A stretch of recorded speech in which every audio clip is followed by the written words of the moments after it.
We are live. अस्सलाम वालेकुम viewers, कैसे हैं आप लोग? वालेकुम आज मेरे सलाम। साथ मेरे एक बहुत ही प्यारे दोस्त ज़हीर भट्टी साहब हैं, जो कि न्यूयॉर्क से होते हैं, यूएसए से। आज हम उनके साथ कुछ से रिलेटेड चीज़ें डिस्कस करेंगे।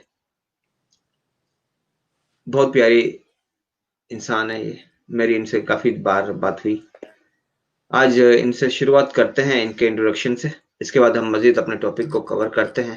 अमेरिका का लाइफ़स्टाइल, अमेरिका का वीज़ा कैसे हासिल करते हैं, अमेरिका का F1 वीज़ा, पाकिस्तानियों के लिए कौन-सा वीज़ा सूटेबल है कि ये आसानी से मिल जाए पाकिस्तानियों के लिए, स्कॉलरशिप किस तरह से हासिल कर सकते हैं। तो ज़हीर भट्टी भाई, अपना तारुफ कराइएगा हमारे व्यूअर्स को। अस्सलाम वालेकुम एवरीबॉडी। मेरा नाम है ज़हीर भट्टी और मेरा तल्लक है बूरेवाला पाकिस्तान से। और इन दिनों में पिछले 7 साल से मैं न्यूयॉर्क में रहता हूँ और मैं स्टूडेंट हूँ पॉलिटिकल साइंस का, state university of New York in New Paltz in New York. और साथ में मैं लॉ फर्म में जॉब करता हूँ और एक बिहेवियर सेंटर है बच्चों का, उसमें एज ए सीडीसी काम करता हूँ। बहुत ज़बरदस्त माशाल्लाह। ज़हीर भट्टी भाई, हमारे पाकिस्तानी भाई बहुत सारे, उनका ख्वाब है कि अमेरिका जाया जाए, कनाडा जाया जाए। तो कनाडा के हवाले से तो मैं इनको कोशिश करता हूँ कि जो इन्फॉर्मेशन दे सकूँ, इनको प्रोवाइड कर सकूँ। यूएसए के लिए आप मुझे काफ़ी अच्छे मौजू पर्सनैलिटी लगे। मैं ज़ाहिर सी बात है, आप हैं और आपने काम इसको किया हुआ है यूएसए का। तो यूएसए के हवाले से कुछ बताइएगा कि यूएसए का वीज़े के लिए हमारे जो व्यूअर्स हैं, उनको क्या-क्या करना चाहिए और किस तरीके से वो यूएसए में आ सकते हैं स्टूडेंट वीज़े के ज़रिए से? जी अमीन भाई, सबसे पहले तो मैं ये बताना चाहता हूँ कि स्टूडेंट वीज़ा हासिल करने के लिए 3 कैटेगरीज हैं अमेरिका में। जो पहली कैटेगरी है वो है J1 वीज़ा, दूसरी कैटेगरी है M1 वीज़ा और तीसरी कैटेगरी है F1 वीज़ा। आज जिस वीज़े के बारे में हम बात करेंगे वो है F1 वीज़ा। सो F1 वीज़ा हासिल करने के लिए जो सबसे पहला काम है वो आपने ये करना है कि जिस भी फील्ड में आप हैं पाकिस्तान में स्टडी कर रहे हैं, जिस फील्ड में आप स्टडी कर रहे हैं, आपकी जो भी स्पेसिफिक फील्ड है, उस फील्ड के बारे में आपने रिसर्च करनी है कि अमेरिका में कौन कौन सी यूनिवर्सिटीज हैं जो इस फील्ड में मेजर जो हैं वो प्रोवाइड कर रही हैं। सो आपने स्पेसिफिक अमेरिकन यूनिवर्सिटी को टारगेट करना है जो आपकी अपनी फील्ड की हो। सबसे पहला काम आपका ये है। दूसरा स्टेप ये है कि जब आपने अपनी फील्ड की यूनिवर्सिटी को टारगेट कर लिया तो आप उस यूनिवर्सिटी की इंटरनेशनल वेबसाइट होती है, हर एक यूनिवर्सिटी की इंटरनेशनल वेबसाइट होती है, इंटरनेशनल स्टूडेंट वेबसाइट के नाम से। आप उनके इंटरनेशनल स्टूडेंट की वेबसाइट पे जाएंगे और वहां पर आप ऑनलाइन एज ए स्टूडेंट अपने आप को रजिस्टर करवाएंगे, आप अपना एडमिशन करवाएंगे उस यूनिवर्सिटी या कॉलेज में। जब आपने वो ऑनलाइन एडमिशन की एप्लीकेशन फिल कर दी, उसके साथ ही 2 दिन बाद या 3 दिन बाद कॉलेज वाले आपको एक ईमेल भेजेंगे जिसमें वो आपको कंग्रेचुलेशन कहेंगे कि thank you so much for applying to our university. Next procedure क्या है, क्योंकि हर कॉलेज में उनके एडवाइजर्स होते हैं जो इंटरनेशनल स्टूडेंट्स के लिए भी होते हैं और जो रेजिडेंट स्टूडेंट्स के लिए भी होते हैं। तो वो एडवाइजर आपसे आपके ट्रांसक्रिप्ट यानी आपकी जो प्रीवियस डिग्रीज वगैरह हैं उनके बारे में पूछेंगे और कहेंगे वो हमें मेल की जाए, ईमेल की जाए। आपको आपकी ट्रांसक्रिप्ट और आपको आपके फाइनेंशियल डॉक्यूमेंट्स जो हैं वो सबमिट करवाने होते हैं। बहुत सारे लोग ये पूछते हैं अमीन भाई कि ये फाइनेंशियल डॉक्यूमेंट्स क्या हैं। फाइनेंशियल डॉक्यूमेंट्स में आती है आपकी बैंक स्टेटमेंट। यूनिवर्सिटी आपसे आपके सही। बैंक स्टेटमेंट और आपके ट्रांसक्रिप्ट्स को मांगेगी और आपने उनको मेल कर देनी है या ईमेल कर देनी है। नेक्स्ट प्रोसीजर है, जब आपने आपने अपने ट्रांसक्रिप्ट्स और आपने अपनी बैंक स्टेटमेंट यूनिवर्सिटी को सबमिट करवा दी, तो अब यूनिवर्सिटी का काम है उसको वेरीफाई करना कि ये बंदा वाकई ही पाकिस्तान में इस यूनिवर्सिटी का स्टूडेंट है और इसके ट्रांसक्रिप्ट जो हैं वो लीगली बिल्कुल ठीक हैं। आपकी बैंक स्टेटमेंट और आपके ट्रांसक्रिप्ट को वेरीफाई करना यूनिवर्सिटी की रिस्पॉन्सिबिलिटी है। जब आप यूनिवर्सिटी आपकी बैंक स्टेटमेंट और आपके ट्रांसक्रिप्ट को वेरीफाई कर लेती है तो वो आपको एक वेरिफिकेशन नंबर दे देती है। उस वेरिफिकेशन का नंबर ये का मतलब ये होता है कि इस स्टूडेंट्स को फलां यूनिवर्सिटी ने वेरीफाई कर लिया है और ये एक लेजिट स्टूडेंट है। अब बहुत सारे लोग मुझसे ये पूछते हैं कि ये जो आपकी बैंक स्टेटमेंट होती है इसमें क्या क्या होना चाहिए और कितनी अमाउंट आपके बैंक में होनी चाहिए। मैं आपको एक सिंपल सी एग्जांपल देता हूं इसके बारे में। अगर आपकी कॉलेज की फीस लाइक ट्यूशन फीस, आपके पर्सनल एक्सपेंसेस और आपकी हाउसिंग और डाइनिंग की टोटल कॉस्ट है फॉर एग्जांपल $20,000, लेकिन $20,000 में से आपके बैंक में एटलीस्ट $10,000 होने चाहिए, क्योंकि उसमें से आपको फाइनेंशियल एड भी मिल जाएगी, आपको कुछ ना कुछ स्कॉलरशिप भी मिल जाएगा। लेकिन इनिशियली जब आप अपने कॉलेज को अपनी बैंक स्टेटमेंट सेंड करते हो तो उसमें एटलीस्ट अगर टोटल कॉस्ट है $20,000 तो आपके अकाउंट में $10,000 होने चाहिए। Just for example, whatever your total cost is, your account में आपके उसके हाफ मनी होनी चाहिए। ये एक पहला जो बेसिक स्टेप है वो ये है कि आपने अप्लाई कर दिया। अमीन भाई, जो दूसरा स्टेप है वो बहुत ही इंपॉर्टेंट है, वो है how you can get I-20 form from your college और इंस्टीट्यूशन। I-20 फॉर्म एक बेसिक रिक्वायरमेंट है स्टूडेंट के लिए। अगर आपने वीजा के लिए अप्लाई करना है तो I-20 form very very important step है आपका। I-20 फॉर्म में होता क्या है कि यूनिवर्सिटी आपको I-20 फॉर्म देती है जब आपकी वेरिफिकेशन हो जाती है। उसके बाद वो एक पूरा फॉर्म लेटर इशू करती है जिसमें वो आपका एक समझ लें कि आप रह सकते हैं, वो आप लेके जा सकते हैं एम्बेसी में और शो करवा सकते हैं कि मैं एक लेजिट स्टूडेंट हूं इस यूनिवर्सिटी में। उस I-20 फॉर्म में आपकी बैंक स्टेटमेंट भी होती है और वो I-20 फॉर्म ये बताता है कि इस स्टूडेंट ने हमारे कॉलेज में एडमिशन ले लिया है। यहाँ पे एक बात बड़ी काबिल गौर है कि जब भी आपको यूनिवर्सिटी I-20 फॉर्म सेंड करे तो वो हमेशा आपको ईमेल करते हैं। आपने क्या करना है, आपने उनको कॉलेज को एक्स्ट्रा फीस पे करके वो आपने पाकिस्तान में अपने घर में शिप करवाना है। वो I think you have to pay $70 or $80 extra. वो हार्ड कॉपी लेनी है उसकी हार्ड कॉपी लेने का मकसद क्या है कि अगर आपके पास वो हार्ड कॉपी होगी तो जब आप एम्बेसी में अपने इंटरव्यू के लिए जाएंगे तो वो हार्ड कॉपी आपको लाजमी वहां पे चाहिए। So always get a hard copy for your I-20 form.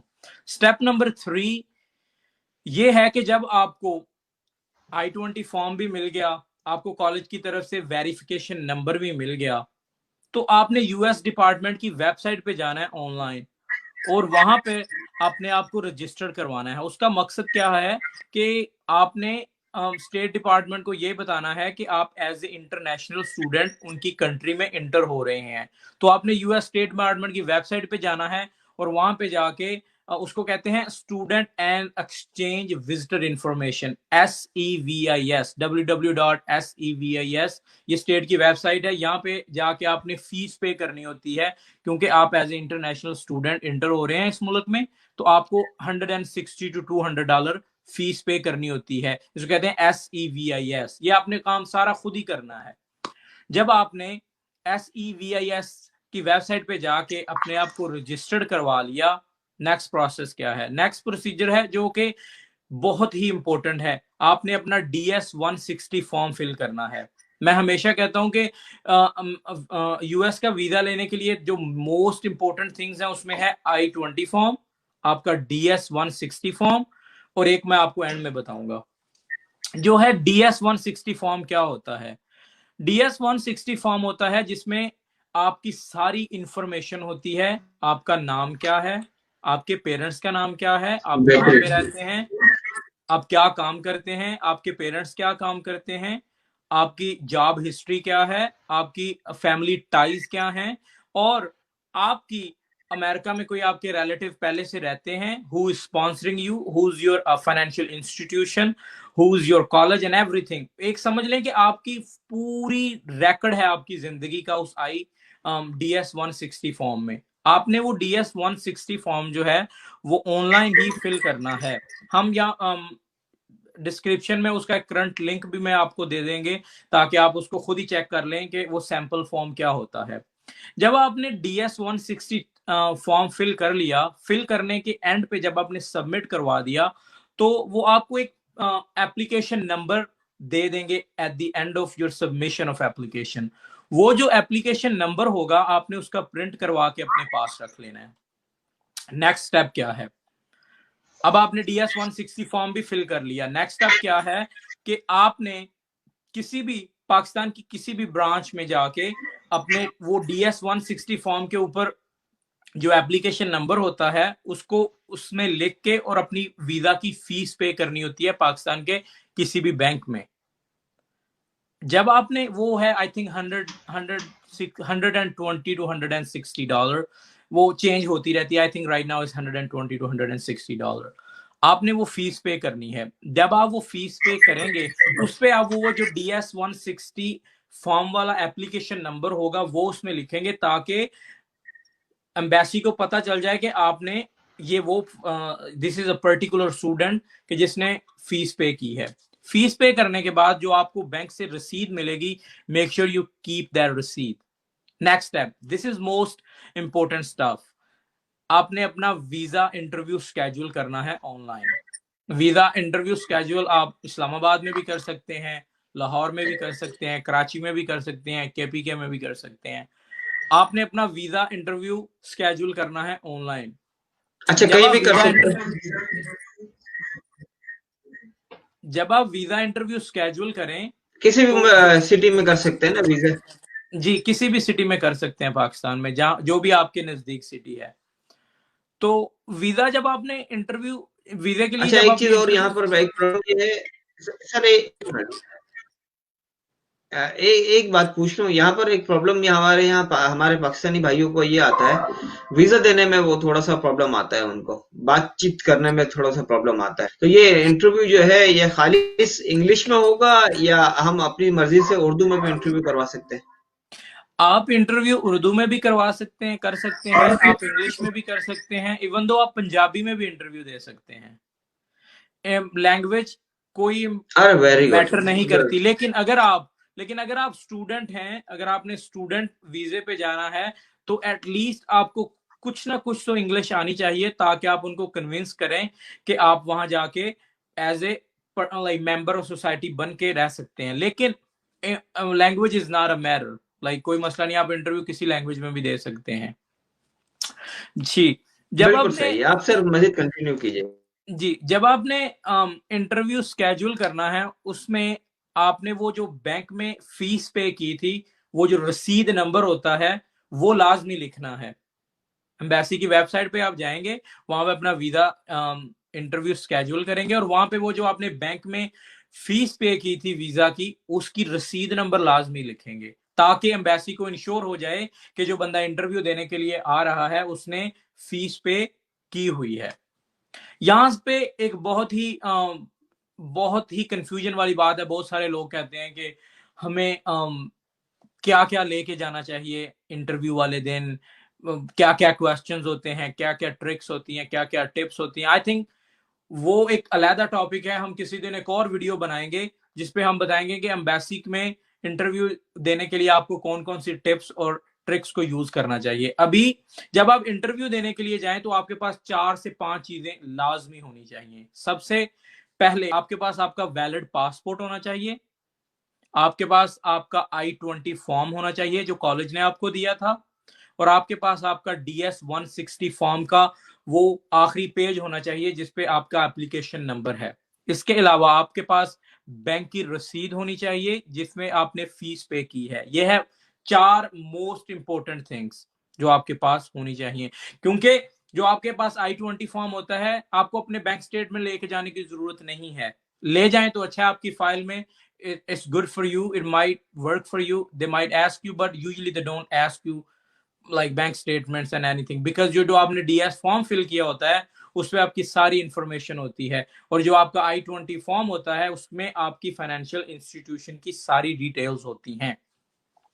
और बस आप अपना इंटरव्यू दें, and wish you best of luck. जी सर, ये 10 स्टेप्स हैं जो कि मैंने इजीली आपको ब्रेकअप करके बताया है कि लोगों को समझ आ सके। बिल्कुल बेहतरीन, आपने एक कंटिन्यू आपने तमाम चीज़ों को बताया है। व्यूअर्स देखें, अगर आप यूएसए का वीज़ा लेना चाहते हैं, स्टूडेंट के हवाले से, आप स्टूडेंट है, या अगर आप जनरल विजिट वीज़े के लिए भी अप्लाई करते हैं, तो ऑलमोस्ट कुछ प्रोसेस इसमें चेंज होता है।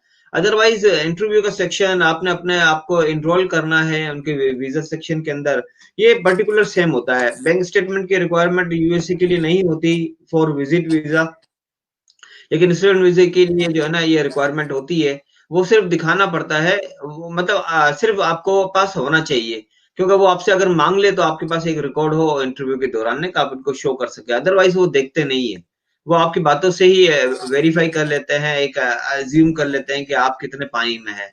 इंटरव्यू बेसिकली वो जो इंटरव्यू ले रहे होते हैं, वो उनका एक अपना नजरिया होता है इंटरव्यू किस तरीके से लेते हैं, और बातों बातों में उनको जज हो जाता है कि ये बंदा डिजर्विंग है, या वो सिर्फ अमेरिका जाना चाहता है, बस ऐसे ही वहां पर गायब हो जाएगा, या कुछ भी वो कर सकता है। तो वो सिर्फ इस वजह से, तो आपने अपनी बॉडी लैंग्वेज उस वक्त इंटरव्यू के दौरान अच्छी रखनी है, अपने आप को कॉन्फिडेंस शो करना है, और जो उनके सवालात हो आप उनको समझ के और उनको जवाब देने की कोशिश, जल्दी में नहीं होता ना, आप जल्दी में जवाब दें,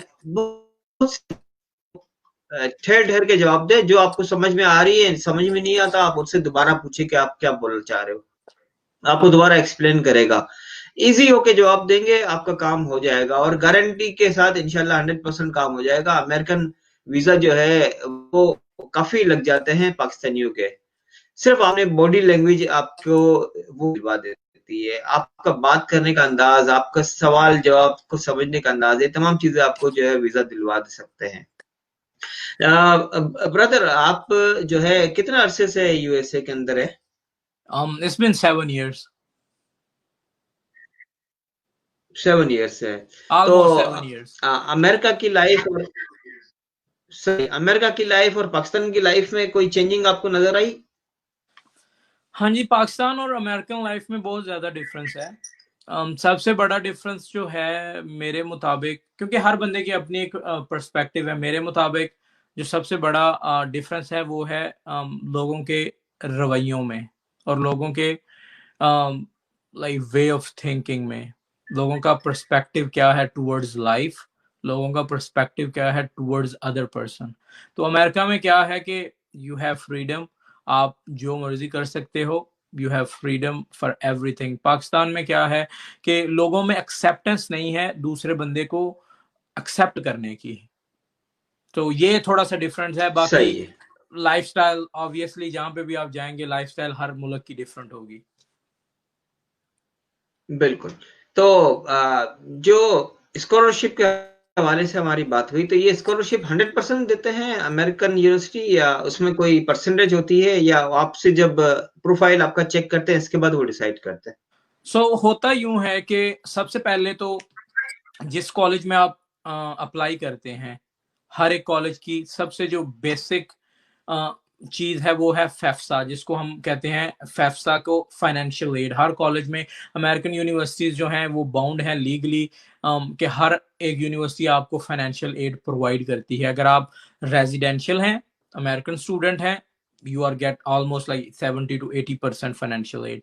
अगर आप इंटरनेशनल स्टूडेंट हैं तो आपके लिए 100% फाइनेंशियल एड नहीं होती, आपके लिए पार्शली फाइनेंशियल एड होती है कि आपके टोटल इनकम कितनी है आपके पेरेंट्स की, और आपकी ईयरली इनकम कितनी है अगर आप काम करते हैं कि नहीं। It depends on that part. लेकिन कुछ कॉलेजेस जो हैं वो आपको मेरिट बेस पे स्कॉलरशिप देते हैं। फॉर एग्जांपल कि अगर आपकी जीपीए बहुत अच्छी है और आपने बहुत कोई एक्स्ट्रा करिकुलर एक्टिविटीज की हुई हैं अपने एफएससी में या बैचलर में, तो उसकी बेस पे आपको मेरिट स्कॉलरशिप दिए जाते हैं। उसकी तरफ उसके अलावा होता है रीजनल स्कॉलरशिप। कुछ यूनिवर्सिटीज जो है अमेरिका में, लाइक न्यूयॉर्क में येल यूनिवर्सिटी है, हार्वर्ड यूनिवर्सिटी है, या टेक्सास में है, वो आपको मेरिट रीजन की बेस पे भी स्कॉलरशिप देती हैं। फॉर एग्जांपल अगर आप केपीके से हैं तो आपको स्कॉलरशिप केपी के रीजनल के हिसाब से मिलेंगे। आप लाहौर से हैं, पंजाब से हैं, तो आपकी स्कॉलरशिप डिफरेंट है। कराची से हैं तो सिंध वाली तरफ से हैं तो आपके रीजनल स्कॉलरशिप डिफरेंट हैं। इसके अलावा कुछ कॉलेजेस जो हैं वो नीड बेस्ड स्कॉलरशिप भी आपको देते हैं। मैं आपको एक वेबसाइट बताता हूँ, उसका नाम है www.collegeboard.com। collegeboard.com पे आप जाइएगा, और अगर आपने फाइनेंशियल एड के लिए अप्लाई करना है तो आप उधर अपने कॉलेज का नेम लिख के पहले सर्च करें, और उसके बाद आप ओवरऑल जो जो यूनिवर्सिटीज पाकिस्तानियों को financial aid as a international student देती हैं, आप उनको भी सर्च कर सकते हैं। इसके अलावा अगर आप पाकिस्तान से अमेरिका में आ रहे हैं तो पाकिस्तान में एक इदारा है यूनाइटेड फाउंडेशन पाकिस्तान के नाम से। वो आपको फुल ब्राइट स्कॉलरशिप भी देते हैं और आपको पार्शियल स्कॉलरशिप भी देते हैं। आप like they will give you J1 visa, they will give you exchange visitor visa, F1 visa के लिए भी आपको हेल्प करते हैं, and all free. Some time क्या होता है, जो फुल ब्राइट स्कॉलरशिप होता है वो फुल राइट स्कॉलरशिप होता है, आपको ₹1 भी पे नहीं करना पड़ता। आप आपकी हाउसिंग, आपकी डाइनिंग, आपका ट्रैवल एक्सपेंस और आपकी कॉलेज की ट्यूशन, एवरीथिंग इज फ्री। और कुछ कॉलेजेस में होता है स्कॉलरशिप कॉर्नर, स्कॉलरशिप डिपार्टमेंट यानी ऑफिसर्स होते हैं हर एक कॉलेज में। कुछ कॉलेजेस में होते हैं, कुछ में नहीं होते। मेक श्योर कि आप जिस कॉलेज में जा रहे हैं उस कॉलेज के स्कॉलरशिप कॉर्नर ऑफिस को जरूर जाके उनसे पूछें कि अगर आपके पास कोई स्कॉलरशिप है तो उनकी रिक्वायरमेंट्स क्या हैं। और ये वीजा अप्लाई करने से पहले जितनी जल्दी हो सके ये काम साथ साथ करते जाएं। जब आपका एडमिशन उस कॉलेज में हो जाए और आपको I-20 फॉर्म मिल जाए, ये काम साथ ही साथ स्टार्ट कर दें स्कॉलरशिप हंटिंग का। और जो फुल ब्राइट स्कॉलरशिप है वो इजीली आपको मिल जाता है। जी सर। ये सर फुल ब्राइट स्कॉलरशिप जो है इसको हम 100% स्कॉलरशिप कहते हैं ना, फुल ब्राइट स्कॉलरशिप ऑलमोस्ट 100% होता है, 90 से 95। तो ये स्कॉलरशिप में ट्यूशन फी माफ होती है या सब चीजें माफ हो जाती है? उसमें ट्यूशन फी भी माफ होती है। आपकी ट्यूशन फीस जो थी वो स्कॉलरशिप पे करता है। उसके अलावा आपकी डाइनिंग, जो आपने खाना खाना है, आपकी जो अकोमोडेशन है, रेजिडेंस, वो भी आपको फ्री होती है। और आपको कुछ स्टाइपेंड दिया जाता है आपके अपने एक्सपेंसेस के लिए भी। For example let's say for 3 months they will give you $1,000 and next 3 months they give you $1,000। और समटाइम ऐसे होता है कि आप जब आप पाकिस्तान से न्यू आते हैं तो कॉलेजेस में आपके लिए स्पेसिफिक जॉब्स ऑफर की जाती हैं। फॉर एग्जांपल लीगली आप बाइंड हैं 20 आवर्स काम करने, 18 से 20 आवर आप काम कर सकते हैं एज ए स्टूडेंट। तो आपको कॉलेज में आपकी हेल्प करने के लिए, इसको कहते हैं पार्शियल स्कॉलरशिप, आपको साथ में वर्क भी दिया जाता है जो कि आप कॉलेज में किसी भी रेस्टोरेंट में काम कर सकते हैं, कॉलेज के लाइब्रेरी में काम कर सकते हैं, तो वो भी आपकी कॉस्ट को कम कर देती है। तो ये जो जॉब करने की आपने बात की कि पार्ट टाइम जॉब कर सकते हैं, 4 आवर्स डेली हम काम कर सकते हैं 5 दिन, 5 days a week, यही एक्चुअली होता है ना? लीगली आप सिर्फ 18 से 20 घंटे काम कर सकते हैं, और वो आप कैंपस से बाहर नहीं कर सकते अगर आप। महीने में या हफ्ते में? नहीं, वीकली वीकली। वीकली। वही 4 आवर्स डेली हो गए ना, 5 दिन हम हफ्ते में काम कर सकते हैं। कनाडा में भी यही है कि 5 days a week जो है 4 आवर्स डेली आप काम कर सकते हैं। और लीगली आप सिर्फ कॉलेज में ही काम कर सकते हैं, वो कॉलेज के बाहर नहीं काम कर सकते आप, फर्स्ट ईयर एक्चुअली। अच्छा, ये सही इनसाइड कैंपस मतलब आप काम कर सकते हैं और हाँ वहां जी, पर जॉब मिल जाती है इनसाइड कैंपस? हाँ जी। आपको वो मैंने आपको बताया कि आपको जो कैरियर सही। सेंटर होता है कॉलेज में, आपको उसको एज सुन एज पॉसिबल आपको उनको रीच आउट करना होता है, और आपको अपना नाम वहाँ पे रजिस्टर्ड करवाना होता है एज ए पोटेंशियल एम्प्लॉयर और अपकमिंग एम्प्लॉय।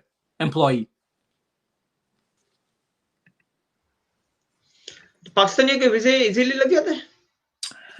सच्ची बात तो यह है कि पाकिस्तानियों को वीजे इजीली लग जाते हैं अगर आपके डॉक्यूमेंट्स पूरे हैं। जिस तरह मैंने ये वो 10 स्टेप बताए हैं, अगर आपके वो 10 स्टेप्स कंप्लीट हैं और आपके वीजा लगने में, और आप इंश्योर करवाते हैं इंटरव्यू वाले दिन कि दिस इज माय पर्पस, ये मेरा पर्पस है जाने का, और ये मेरा यूनिवर्सिटी का नेम है, ये मेरी डेट है वापस आने की, you have to ensure them and you had enough money to cover your own expenses. तो पाकिस्तानियों के वीजे इजीली लग जाते हैं, कोई मसला नहीं है। they never discriminated on anybody। सही। और जो है इसमें जो आयरिस का या टोफेल का क्या रोल है? हाँ जी, वो हर एक, जब आप कॉलेज में अप्लाई करते हैं और अपने ट्रांसक्रिप्ट्स और अपने फाइनेंशियल डॉक्यूमेंट सेंड करते हैं, तो हर एक कॉलेज की, मैं अब सब कॉलेजेस के लिए नहीं बता सकता, हर एक कॉलेज की अपनी रिक्वायरमेंट है। कुछ कॉलेज वाले कहते हैं कि हमें अगर तो आपकी जो लास्ट इंस्टीट्यूशन था वहां पे अगर आपकी ऑलरेडी इंग्लिश क्या कहते हैं, इंग्लिश कोर्स था already, like means of method of teaching English था, तो आपको हो सकता है वो आपको आइट्स ना करना पड़े। लेकिन कुछ कॉलेजेस में आपको आइट्स करना होता है, कुछ कॉलेजेस में आपको टॉफल करना होता है। टॉफल का मिनिमम स्कोर जो है वो 480 to 500 आपको अगर हो जाए तो आपको इजीली किसी भी कम्युनिटी कॉलेज में एडमिशन मिल सकता है। और आइट्स में at least you have to take 7 bands, at least 6 point something or 7 band, but it all depends on each college। Her college की रिक्वायरमेंट डिफरेंट है। सो हम सारे यानी इतने कॉलेजेस और यूनिवर्सिटीज हैं यहाँ पे, हर एक कॉलेज और यूनिवर्सिटी की अपनी अपनी अलग रिक्वायरमेंट्स हैं। बिल्कुल सही, आपने बहुत सारी चीजों को कवर कर लिया है।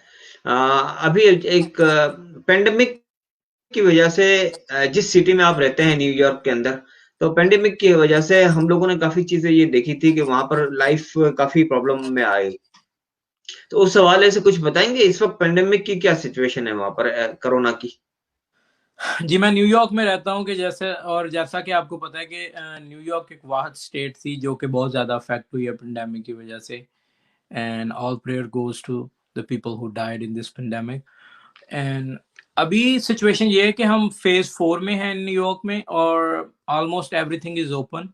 जहाँ पे भी आप जा सकते हैं, restaurants are open, bars are open, everything is open. School colleges are almost about to open, some universities are already open, and some high schools are about to open like next week I believe। so in person classes कम हैं mostly, जो हैं वो colleges में और high schools में online classes हैं, लेकिन कुछ कॉलेजेस में इन पर्सन क्लासेस भी स्टार्ट हैं। लेकिन आपको 6 फीट का डिस्टेंस रखना होगा। अगर आप किसी भी स्टोर में जाते हैं, किसी भी मार्केट में जाते हैं, 6 फीट का डिस्टेंस, या फिर आपको मास्क तो लाजमी है, जहाँ पे भी आप जाएंगे you should have a mask on you. इसके अलावा जो कॉलेजेस और स्टूडेंट्स की सिचुएशन है, बहुत सारे जो स्टूडेंट्स हैं वो परेशान भी हैं इस पेंडेमिक की वजह से, क्योंकि कुछ स्टूडेंट्स ऐसे हैं जो कि इन पर्सन टीचिंग को ही प्रेफर करते हैं, और कुछ स्टूडेंट्स हैं जो उनके मसले हैं F1 वीजा पे हैं, H1B के। तो ओवरऑल आई थिंक, जिस तरह आपने पूछा कि पेंडेमिक की क्या सूरत हाल है, अभी pandemic is almost ended in New York, कोई ज्यादा केसेस नहीं आ रहे। तो I am hoping for the best, and I feel like everybody done a great job। I salute everybody whoever worked in this pandemic, especially जो healthcare workers थे, और especially जितने food वाले business थे जो कि open थे। So thank you so much guys, salute to all of you।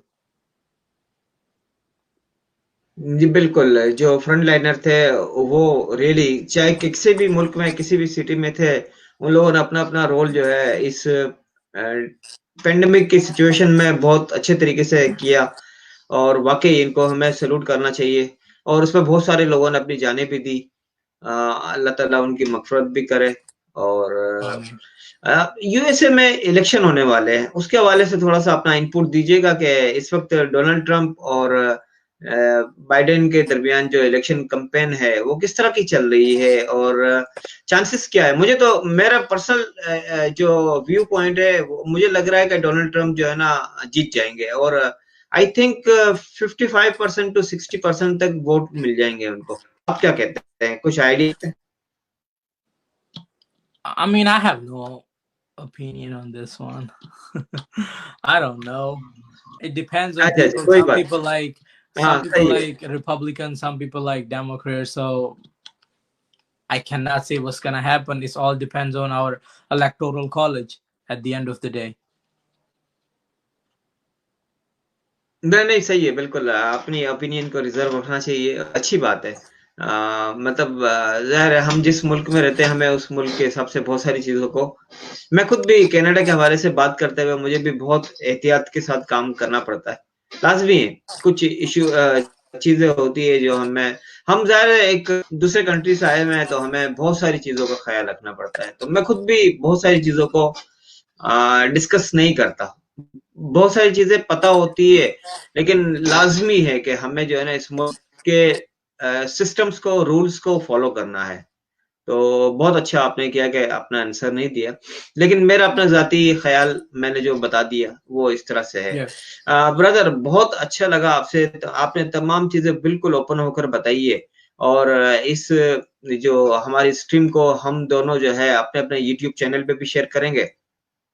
आप अपने चैनल का नाम यहाँ सिर्फ़ बता दीजिएगा व्यूअर्स को, मैं डिस्क्रिप्शन में वो पूरा नाम लिख भी दूँगा और अपने चैनल जी का भी मैं नाम लिख दूँगा और आपके चैनल का भी नाम लिख दूँगा। मैं अपने व्यूअर्स से यही रिक्वेस्ट करूँगा कि आप लोग जो है हमारे चैनल को सब्सक्राइब भी कर दीजिएगा, इस वीडियो को कंप्लीट देखिएगा। इसमें हर तरह की इन्फॉर्मेशन दी है। आप किसी भी मुल्क में हैं, चाहे आप किसी भी दुनिया के किसी भी मुल्क से अप्लाई करना चाहते हैं, सिस्टम देखें एक ही होता है।